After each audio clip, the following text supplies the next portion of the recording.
తెలంగాణ ప్రజాపాలన ప్రభుత్వం విద్యకు అత్యంత ప్రాధాన్యత ఇస్తూ ఇంటిగ్రేటెడ్ స్కూళ్ళ నిర్మాణ ప్రక్రియ తీసుకుంది. అందులో భాగంగా దాదాపు 30 ఎకరాల పైన హుస్నాబాద్ నియోజకవర్గం కోహెడ మండలం తంగళ్ళపల్లి గ్రామంలో ఈ నిర్మాణం వేగంగా కొనసాగుతూ ఉంది. మేము దీన్ని తొందరలో వచ్చే విద్యా సంవత్సరంలో పూర్తి చేసి తరగతులు ఇందులో ప్రారంభించి హాస్టల్ వసతితో సహా అన్ని క్రీడాపరమైన ఇతరత్ర సౌకర్యాలు కలగజేసి పూర్తి చేసే విధంగా ఎప్పటికప్పుడు పర్యవేక్షణ చేస్తూ ఉన్నాం. గౌరవ ముఖ్యమంత్రి రేవంత్ రెడ్డి గారు, ఉప ముఖ్యమంత్రి బట్టి విక్రమార్క గారు, సంక్షేమ శాఖల మంత్రులుగా మేము ఈ యొక్క ఇంటిగ్రేటెడ్ స్కూళ్ళ ద్వారా పిల్లలకు ఉజ్వలమైన భవిష్యత్తు కలగజేయాలని, ఇందులో చదువుకున్న పిల్లలు రేపు భావి భారత పౌరులుగా తెలంగాణ రాష్ట్ర నిర్మాణానికి సంబంధించిన దానిలో ఉపయోగపడే విధంగా అత్యున్నతమైనటువంటి ఏదే ప్రపంచ స్థాయి పాఠశాలలతో పోటీ పడే విధంగా ఉండే విధంగా దీన్ని తీర్చిదిద్దుతూ ఉన్నాం. పూర్తి రెసిడెన్షియల్గా అధ్యాపకులతో సహా అందరూ ఉండి ఇక్కడనే చెప్పేటువంటి ఈ ఇంటిగ్రేటెడ్ స్కూల్లో వేగవంతంగా నిర్ణయం చేసుకుంటున్నాం. కాబట్టి మరి రాష్ట్రంలో 1, 2, 3 నిర్మాణాల్లో మాది కూడా ఉంది. ఈ తొందరగా పూర్తి చేసుకొని మా నియోజకవర్గం వెనుకబడ్డ గ్రామీణ ప్రాంతం కాబట్టి ఇంకొకటి కూడా ఏమని అడుగుతాం ముఖ్యమంత్రి గారు తప్పకుండా. ఎందుకంటే మేము మీరు ప్రభుత్వానికి సంబంధించిన నిర్ణయాన్ని తొందరగా అమలు చేస్తూ ఉన్నాం కాబట్టి ఇంకొకటి కూడా కావాలని అడుగుతాం.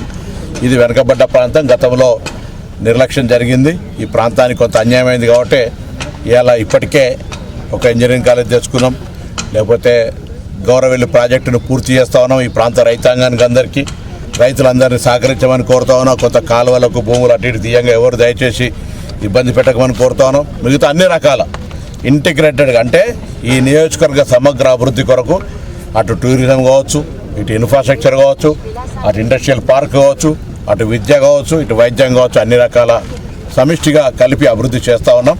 తప్పకుండా ఇంకా మరింత ఉత్సాహంతో ఈ నియోజకవర్గ ప్రజలు ఎల్లకాలంగా మేము అగ్రభాగాన్ని నిలబడ్డం అనే విధంగా ఉండే విధంగా అభివృద్ధి చేసుకొని తీసుకుపోతాం. అందుకే ఇలా ఈ ఇంటిగ్రేటెడ్ స్కూల్ నిర్మాణం యొక్క వేగం మేము దాని కొరకు ఏ విధంగానైతే నిరంతరం దాని పర్యవేక్షణ చేస్తూ ఉన్నాము. మిగతా పనులు కూడా ఈ విధంగా కరీంనగర్ 4 లైన్ కావచ్చు, లేకపోతే అక్కన్నపేటకు సంబంధించిన 4 లైన్ కావచ్చు, ఈ విధంగా అనేక రకాల అభివృద్ధికి కార్యక్రమాలకు సంబంధించి ఎల్లమ్మ చెరువు, కొత్త చెరువు, పల్లె చెరువు, ఇక్కడ కోయడ చెరువు, ఇట్లా అనేక రకాలుగా మరి ప్రజలకు ఉపయోగపడే కార్యక్రమాలు చేస్తాం. సంబంధించినటువంటి భూసేకరణకు 250 కోట్ల నిధులను జిల్లా కలెక్టర్ల ఖాతాలో ప్రభుత్వం వేసింది. రైతులకు పేమెంట్ జరుగుతూ ఉంది. తదనంతరం వెంటనే డిస్ట్రిబ్యూటరీ కాలువల్ని తవ్వడానికి కూడా టెండర్ ప్రక్రియ కొనసాగుతోంది. ఎడమ కుడి కాలువల్ని కూడా త్రూ చేసి అందులో నీళ్ళు నింపి వదిలితే ఎడమ కుడి కాలువల్లో నీళ్లు నిండే విధంగా కూడా ప్రక్రియ తీసుకుంటా ఉన్నాం. ఇవన్నీ కూడా గౌరవ ముఖ్యమంత్రి గారు, ఉప ముఖ్యమంత్రి గారు, ఇరిగేషన్ మంత్రి, జిల్లా ఇన్ఛార్జ్ మంత్రి, జిల్లా మంత్రులు, అందరు ప్రజాప్రతినిధులు గౌరవెల్లి ప్రాజెక్టు ఆనర్ 2007లో ఫౌండేషన్ అయింది. 2027లో అంటే 20 సంవత్సరాల సుదీర్ఘ కళలో ఈ ప్రాంతానికి అందరికీ నీళ్ళు ఇచ్చేటువంటి బాధ్యత నాది.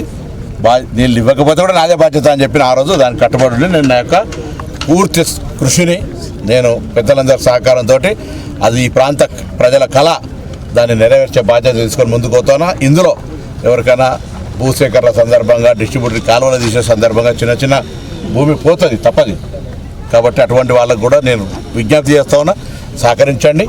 మనం ఈ కాలువ తొందరగా పూర్తి చేసుకొని గౌరవెల్లి గండిపల్లి ద్వారా నీళ్లు తీసుకునే కార్యక్రమం జరగాలని కోరుకుంటున్నాను.